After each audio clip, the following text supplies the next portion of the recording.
Alors, bonjour à tous et heureux de vous retrouver en ce lundi 4 mai 2020, 13h07, heure du Québec. J'espère que tout le monde va bien. J'espère que vous allez continuer à être patient parce qu'on n'est pas sorti de l'auberge, on n'est même pas rentré dedans encore. Pendant ce temps-là, il y a les frelons géants qui commencent à inquiéter Washington, ou l'État de Washington plutôt. Des frelons géants repérés pour la première fois aux États-Unis il y a quelques mois font craindre le pire à l'État de Washington où les spécimens ont été retrouvés.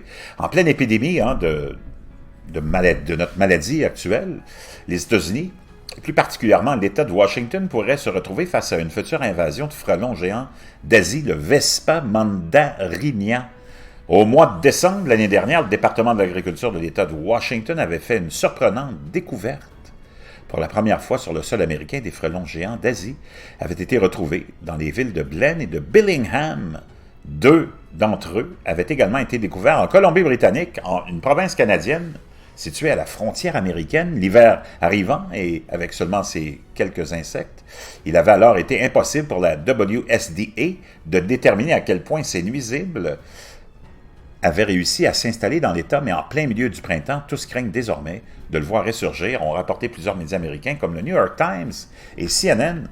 Et ce qu'il a de dangereux, j'en ai parlé sur mon autre plateforme, mon autre chaîne YouTube, c'est qu'il s'attaque aux abeilles mélières. Et elles sont en danger déjà de plusieurs produits, hein, et ça, leur existence est mise en danger. On en parle depuis des décennies, hein, avec la quantité de pesticides qu'on a, aussi des acariens, des petits parasites acariens qui sont aussi en train de décimer beaucoup de colonies. Et en plus, tu aurais ce frelon qui est vraiment, vraiment très agressif et qui vient, naturellement, s'attaquer aux abeilles mélières. Donc, vraiment une histoire à suivre. On verra bien jusqu'où on en a, mais avec la mondialisation, hein, le mouvement, le transport, ces bestioles-là réussissent souvent à se cacher ou à se placer dans des bateaux, des avions, des trains, et voyagent partout dans le monde.